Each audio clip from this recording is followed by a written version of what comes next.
দুদিন ক্লাস করে আমি কি কেকের সমস্ত কিছু শিখে যেতে পারবো? কেউ কেউ তো আবার দুদিন ক্লাস শুনে আকাশ থেকে পড়ছে। আকাশ থেকে পড়ার মতো কিচ্ছু নেই। দুদিন ক্লাস একটা কেকের জন্য একদম এনাফ। তোমরা যারা যারা ক্লাসে জয়েন করতে চাইছো নিঃসন্দেহে ক্লাসে জয়েন করতে পারো। আর আমি তো সময়ই করে উঠতে পারছি না যে আমার স্টুডেন্ট ওয়ার্কগুলো তোমাদের সাথে শেয়ার করব। সেগুলো শেয়ার করলেই তোমরা বুঝতে পারবে যে দুদিনে কেকের ক্লাস শেখা যায় কি যায় না। শেখার ইচ্ছা যদি তোমার থেকে থাকে তাহলে প্রত্যেকটা জিনিসই তুমি শিখতে পারবে। আর যদি শেখার ইচ্ছে না থাকে তাহলে 6 মাস শিখেও তুমি কেক তৈরি করতে পারবে না।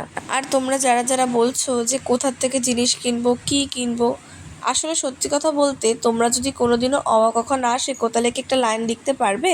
ঠিক তেমনই তোমরা প্রথম দিন ক্লাস করতে আসো, তাহলেই দেখবে অনেক কিছু ক্লিয়ার হয়ে যাবে। যাদের কেকের সম্বন্ধে একদম জিরো নলেজ রয়েছে তাদের তো একটা ক্লাস করতেই হয়।